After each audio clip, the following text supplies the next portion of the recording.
Okay, so I think we will go ahead and get started so we can make the best use of our time. Before we jump into the presentation today, I just have a couple of quick housekeeping things, some announcements. So first of all, we wanted to remind everyone that the Archives is going to continue our long-running Food for Thought series virtually next week on Thursday, February 18th at 12 noon. And Professor of History Hillary Green will discuss her project Hallowed Grounds, Race, Slavery, in the University of Alabama. The program will be streamed live on our Facebook page and our YouTube channel, and you do not need to have an account to view the presentation. I hope you will all join us. And then also the following week on February 22nd, we're going to have another one of these research rundowns, and that's going to also be at noon on Monday, just like this presentation. And Carly Ann Burkett is going to tell us about city directories and how we can use them to research African American ancestors that lived in larger cities. So I hope that you will join us again, same time, same place, on February 22nd for that. I did want to mention that the research room is still technically closed. We're only taking appointments to view state agency records and private manuscripts that have not been digitized. So that is the status right now, and we at this time, unfortunately, we don't have a reopening date or date when we might kind of shift our operations back to more normal mode. But I really hope that we'll be able to do that soon and see some of our lovely family history researchers back in using those computers and microfilm machines. We really miss you guys. And finally, there will be a link to a survey at some point during the presentation today, and I really hope that you will please take a minute to fill that out. It's very, very short. I'm pretty sure it's less than 10 questions total. And we do, see those responses, and we use them to inform our virtual programs, and their feedback is just so valuable in that format. So I do hope that you will follow the link and submit the form. And without further ado, I'm going to go ahead and jump into my presentation. So I think I should be sharing my screen now. Okay, so this is going to be the Freedmen's Bureau Historical Background and Genealogy Research. I am Courtney Pinkard. I'm the reference coordinator here at the Alabama Department of Archives and History, and I'm just so glad that you guys have joined us for our inaugural research rundown. So let's go ahead and get to it. The Bureau of Refugees, Freedmen, and Abandoned Lands was established by the federal government in 1865 and was initially only planned to be in operation for 1 year after its creation. It wound up being in existence for much longer, operating in some form through 1872 and in Alabama until late 1869. The Bureau's original stated purpose was to provide food, clothing, and shelter for the families of newly freed slaves, as well as destitute whites. Between 1865 and August 1866, the program distributed over 13 million meal rations throughout the South. Here in Alabama, during that same period, the Bureau assisted over 72,000 freed persons, with 84% of those being women and children. As time went on, the mission of the Bureau was expanded. Day schools were established to educate the children of freed slaves, while night schools taught adults how to read and write. Bureau agents either represented the freedmen in local courts or, where no courts would hear their cases, set up their own courts to ensure the rights of freedmen were being respected. They provided free transportation to reunite families that had been separated by the conflict, and also to move freedmen to areas where labor was needed. They also encouraged white farmers to hire their former slaves as paid laborers or for a share of the crops that they grew. They reviewed labor contracts and heard complaints when the employers didn't uphold their end of the bargain. Bureau services could be accessed through two avenues: the field office, and the home colony. The field office served as the local headquarters of the Bureau. Sub-assistant commissioners, which were the agents that interacted directly with freed people, they were the ones that ran these offices, and they reported to an assistant commissioner who was tasked with overseeing operations for the entire state. Rations and other supplies were distributed out of the field office, and labor contracts and disputes were handled there as well. The local field offices generated the bulk of the documentation that we can still access today.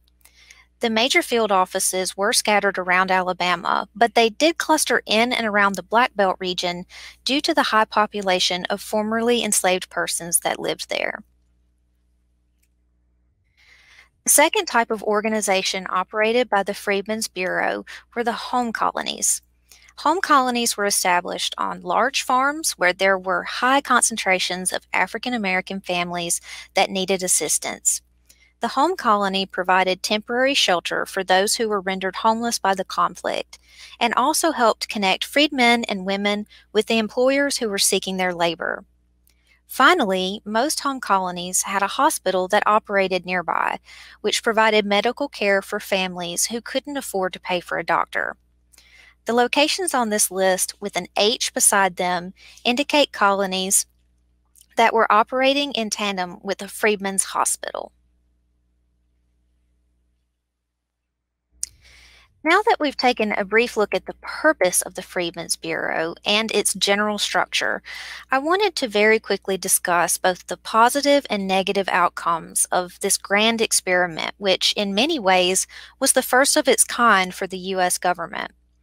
I think it's important to acknowledge that ultimately the Bureau failed to provide any long-term protections or lasting social equality for African Americans in the South, and that led to so much suffering after Reconstruction ended.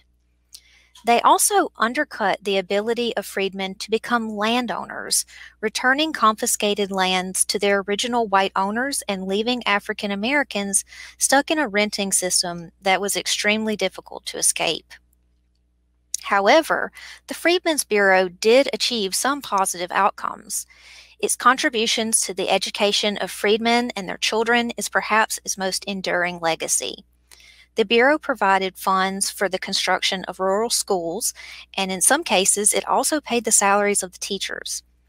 Teachers' colleges and universities were founded as a result of its efforts, and it transported many teachers from the North into Southern communities to teach. It also negotiated and enforced those labor contracts between Black laborers and white landowners, and saw to it that the ex-bondsmen received justice in Bureau-operated courts when state and local courts refused to hear their cases. And most importantly for our discussion today, they left behind records documenting a segment of the population that otherwise wouldn't have had a voice. And now we can use those records to conduct genealogical and historical research. The records have now been digitized and are available online through FamilySearch.org. The collection is called Alabama Freedmen's Bureau Field Office Records, 1865 to 1872. The collection is divided into two sets of records for each major field office in the state. The first group consists of records generated by the sub-assistant commissioner who was assigned to run that office. The second record type relates to the operations of the freedmen's hospitals. Some examples of records that you might find in these record sets are letters that were written to and from the sub-assistant commissioner, registers of freedmen who received rations, copies of labor contracts, and lots more. And I just wanted to point out real quick, I think we're going to post a link to this collection on Family Search, but before you can search them, you will have to create a Family Search account. So those are not freely available to search unless you have actually signed up. Before we move on to the Q&A, I wanted to feature a few sample records to demonstrate the kind of information you can glean from these collections. This is an excerpt from the Selma Field Office's Register of Employed Freedmen, and it's dated 1865. The volume that this image comes from is divided into two sections. The first section is arranged alphabetically by the names of the employed freed persons. The second section is arranged by the name of the employer, but it's not alphabetical. Not only are the names of the parties involved in the labor contract listed, but the terms of the contract are also briefly described. In this example, a white man named Gowan Motley has agreed to allow his 8 tenants to keep enough of their crop to subsist on, as well as 2 additional fields of corn. He has also agreed to pay their doctor's bills. In theory, if Mr. Motley were to renege on his end of the contract, these laborers could lodge a formal complaint against him with the Bureau. Next, we have 2 examples of labor contracts from the Greenville field office. These contracts were created 1 to 2 years later than the one we just looked at, and you'll notice that they're more complex and formalized in their language. The contract on the left between J.W. Mallett and Sally Mallett, a freed woman, stipulates that in exchange for Sally's work as a cook and attending all affairs in and about the kitchen, Mr. Mallett will pay her $60 for the year. Sally, however, is still responsible for paying her own taxes and medical bills. We can contrast Sally's contract with that of John. John agrees to work the land of Mr. Thomas J. Palmer for 1 year in exchange for lodging, sufficient and wholesome rations, medical bills, 5 pair of pants or pantaloons, 2 shirts, 1 coat, 1 pair of shoes, and $6 cash. There are 2 interesting details I'd like to point out between these 2 records. First, notice that Sally has taken the surname of her employer, also going by the name Mallett. Does this indicate that Mr. Mallett was Sally's slave owner at one point? It's a possibility, but we'd need to conduct more research to find out. And second, John's contract takes the unusual step of specifically naming his former owner. He's described as formerly property of Calvin Howard of Lowndes County, Alabama. This tiny clue could potentially be a bombshell for John's descendants. Not only do they now have an enslaver's name that can be used to spur further research, but they have also discovered that while their ancestor may have settled in Butler County, he was originally from Lowndes. With that being said, there's still one big hurdle that John's descendants will have to overcome before they can use this information to conduct research. Can anybody identify which piece of the puzzle is missing from this record? Type the answer in the chat if you know which bit of information about John is absent from the labor contract. Any ideas?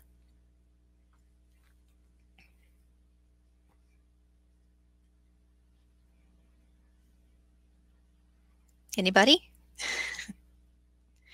Well, it's actually John's last name.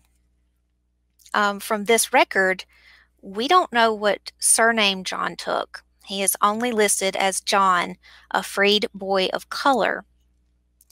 He may have decided to adopt the name of his former owner and become John Howard, or maybe he would have taken the name of his employer and gone by John Palmer. He may have used both of these names for a brief amount of time and then settled on one or the other. Or he may have selected a completely different name from the outset and gone by that surname his whole life. To be honest, even the information presented in the other labor contract isn't as solid as it seems. Sally may have changed her name and gone by something other than Mallett later in life. And when researching any female ancestor, regardless of their race, you're going to have to account for name changes as a result of marriage. It's extremely difficult to trace someone without having their full name or names, because without a last name, it's almost impossible to know if the John you're looking at in the record is your John or someone else's John. Uncertainty about names is a common roadblock for African American researchers, and it's usually going to require some creative, out-of-the-box thinking to work around.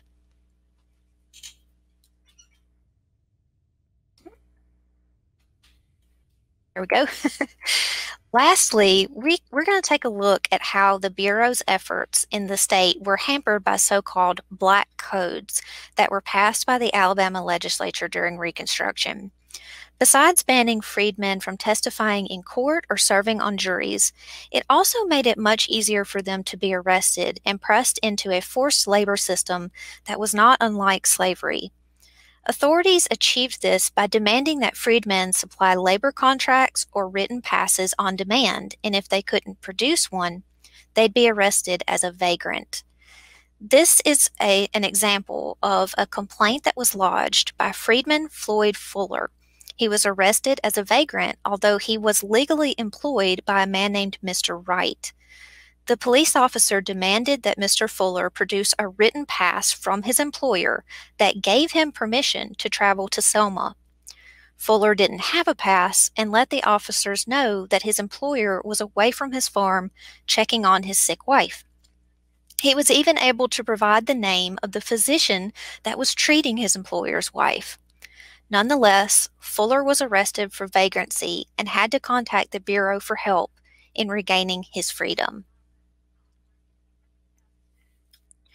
All right, so does anybody have any questions, anything that was unclear from the presentation, or anything you've ever wondered about Freedmen's Bureau records? I'll do my best to answer.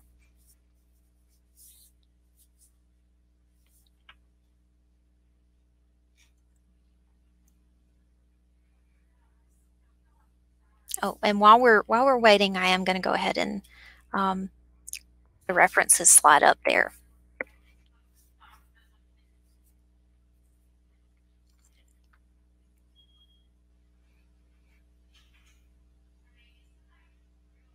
And also, if you have any personal research questions or any personal research that you've done with the Freedmen's Bureau, you can share with us as well. Okay, so we've got a couple of questions coming in. Let's see. They're coming in pretty quick now. Okay. All right, so let's go with Roseanne's question. Was the Bureau structured in a similar way in Georgia? Roseanne, this was a federal program, and so as far as I know, yes, there would have been a system of an assistant commissioner who was appointed to oversee the state, and then there would have been field offices, I assume, set up as well, sub-assistant commissioners running those. My research really focused on Alabama specifically, but with it being a federal program, I would imagine that it was sort of administered the same way across the South. Let's see, Fanny Kimball asks, are there records of assistance for poor whites during this time as well? Yes, Fanny. The same sets of records that have information about freedmen are also going to have information about the indigent white farmers who were also being assisted at this time. They're going to be kind of interfiled together. Let's see. Fanny also asks, were the home colonies on previous plantations? Yes, they were typically set up on large farming operations, former plantations, in order to help the local population of formerly enslaved people that were in the area. Let's see. So I think we've had a couple different questions. We don't necessarily have to put both of them up, but a couple people have asked about the Freedmen's Bank. I was more so looking into the Bureau records because that's the collection that we were focusing on in Family Search. So I actually don't know a whole lot about the Freedmen's Bank and its operations, but I can certainly, look into it for maybe a future presentation, a follow-up, once I've had a chance to kind of look into that. But I was more so focusing on the Bureau and the field offices and the assistance that they rendered to the formerly enslaved through the field offices. Let's see. So I'm sorry if I mispronounced your name. Shaya or Shaya. Did they have records of crimes committed against African Americans? Yes. So there are sets of records that are the complaints that were lodged by freedmen against typically white employers or also just white citizens. So yes, they did document that. If that was brought to the attention of the Bureau agents, then, they would document what happened. They would have a detailed account of the incident, and they would do their best to seek justice on behalf of the freedmen. As I mentioned, sometimes they would try to do that in local court systems, but if the local courts would not hear the cases, then the Bureau would set up their own Bureau-run courts to dispense justice in the event that there was any kind of crime committed against freedmen. And those records can be found in the Family Search collection. Okay, let's see. Oh, we've got a lot of questions coming in. That's good. All right, so C. Davis asks, are there arrest records for the vagrants in city or county or state records? That's a really great question, and I have not pursued that personally on the other side, the county or state level. I would imagine that it's probably not going to rise to the level of the state. If there are any documents that survive, they're probably going to be more based at the courthouse level. I will say, though, that just given the nature of the cases that I've seen, the type of court that would probably be used would be civil court instead of the probate court, because, typically the person that was injured was seeking some kind of damages or something. Essentially, it would have been handled in a court of equity. There would have been someone, a plaintiff and a defendant, and it would have been that kind of case. And a lot of times our civil court records or circuit court records do not survive for as long as the probate court. And like, for instance, here at the archives, we have county records on microfilm. When the microfilming was taking place, more probate court records were microfilmed instead of circuit court records. And so we just don't have a whole lot of those that are accessible. But that's just kind of my gut feeling, is that if there were any local records, they would have been at the county level in circuit court. I'm going to actually scroll through some of these to make sure. I know we've got a lot of questions coming in. I'm going to scroll back to the top because I've got the chat going here. Let's see. Okay, so Jamie asks, are there other places that we can find these records other than Family Search? Jamie, these are technically records that are at the National Archives. And so, you could request copies from them in theory. But, Family Search is, the records are indexed there, and to some extent, and you can, I just find that it's really easy to browse, the record sets by using it on Family Search. So that's why I'm kind of highlighting them as a source. But all the records that are on Family Search were originally taken from the National Archives. Let's see. Barbara asks, how long did the Bureau last? The Bureau was technically in operation until, in some form, until 1872, but like specifically in Alabama, they stopped operating here in 1869, and I would imagine that each state that they were operational in, they probably sort of phased out at different times, but as a government agency, they were in operation until 1872.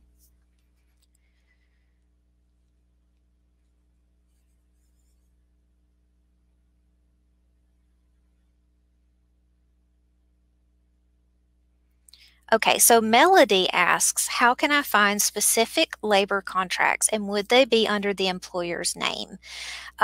It's going to kind of vary depending on which field office you're looking at. I've worked the most with the Selma records, and I've noticed that in the Selma field office, they tended to have like an index of names, like laborers' names, and then their associated employer.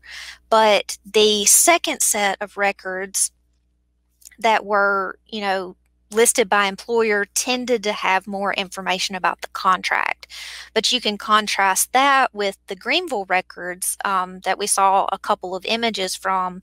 Those are not organized that I could tell, by the name of the employer or anything like that. You just kind of have to browse through and read through the contract to kind of get an idea of who the people that were signing on to the contract were. So there is a little bit of variation in how the individual field offices arranged their documentation.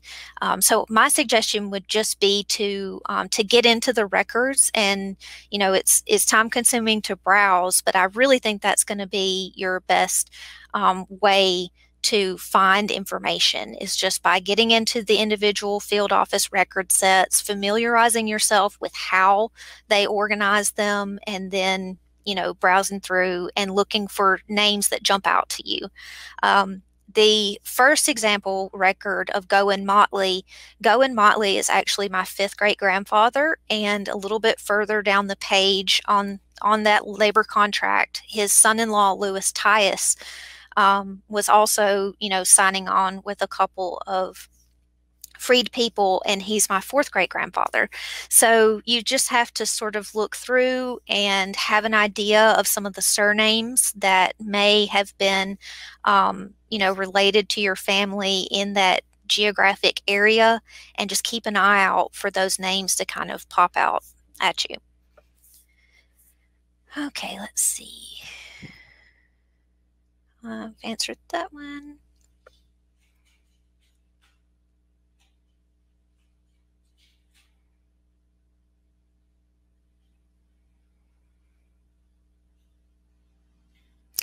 C. Davis asks, are the colonies on Alabama maps? I have not gone looking for a map. I've seen a lot of our, maps from this time period, and I've never noticed that the home colonies were mapped in any way. But that's not to say that it's not there. I just haven't personally looked for it. The way that I knew where the field offices were is, first of all, just kind of looking at the records on Family Search, but then also on Family Search's wiki, they have a really good kind of introduction overview of what they've got, the records that they have digitized. So if you want kind of a further background of those records, I would definitely say, check out the Family Search wiki about Freedman's Bureau. Okay, so we've got a few different questions about like which field office to go to if you don't see specifically your county or town or city. I would say just focus on the one that's geographically closest. So my ancestor, Goen Motley, technically his land was in Autauga County, in the Autaugaville area, but the closest field office to his residence was Selma. So that's why his records, his labor contract wound up in the records of the Selma field office. So, typically you would have just gone to the field office that was the most convenient to where your farming operation was. So that's what I would say, is just kind of look at the list, look at the field office records that are available on Family Search, and then start with the one that's geographically closest to the area where you're researching.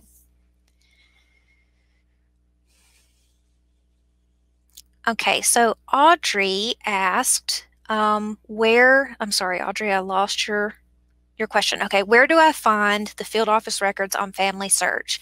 I believe that the link, there should be a link to the records on Family Search.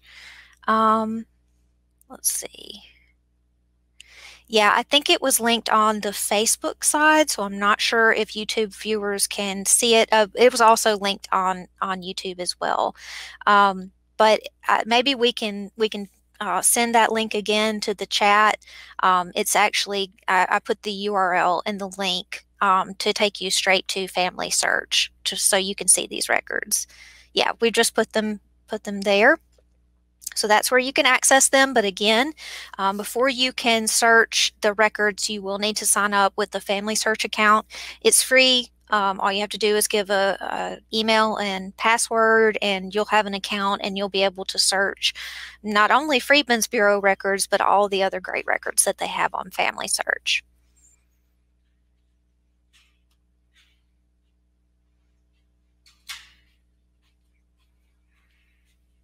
Okay, so R.M. Caldwell asks, was there any circumstance when someone did not seek assistance from the Freedmen's Bureau? Yes, I'm sure. I'm sure that there were some circumstances where they did not physically go to the field office, but the problem with that would be then there's no documentation. So the records that we have, to work from that document the operations of the Freedmen's Bureau, in a lot of cases, they're going to be some of the only records that were created that sort of capture this interplay between, the newly freed African Americans and the white landowners. So, they're really a very rich source, but they're not going to capture those people who did not, go to the field office and either receive rations or medical assistance or file, a labor contract there. So I'm sure there were lots and lots of people who did not seek assistance from the Freedmen's Bureau, but it's hard to say to what extent, because we can't prove the negative. I'll just put it that way. I hope that answers your question. Okay, so Dara asks, is there a list of home colony locations, farms, plantations? Yes, I believe so. I think, like I mentioned earlier, one good way to find that out is to actually look at the collection on Family Search and see what's there. That will give you an idea of the operations, because that's going to be the documentation that was left behind. So that's one way to go about it. You can also, take a look at the Freedmen's Bureau Family Search Wiki article. You can look up, more information about the Freedmen's Bureau in Alabama specifically, and that should give you an idea of which home colonies were in existence.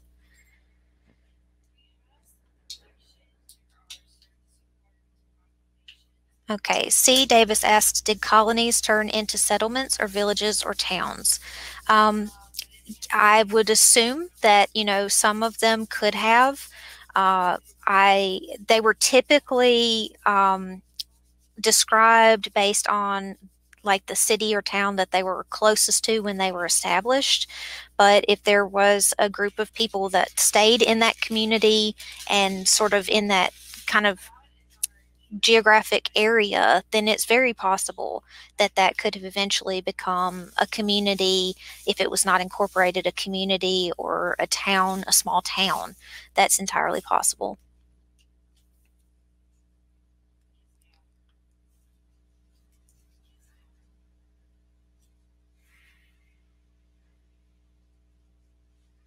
Okay, so I think, all right, I think I've gotten most of the questions, and we're kind of getting toward the end of our time here. So I wanted to say thank you so much, everybody, for tuning in today. I hope you learned a little bit of something. And if you have any questions about the presentation today, you can feel free to reach out to us on social media, by email, and we will be happy to answer any questions that you've got. So everyone have a great day, and we're going to go ahead and sign off. Thank you so much. Bye-bye.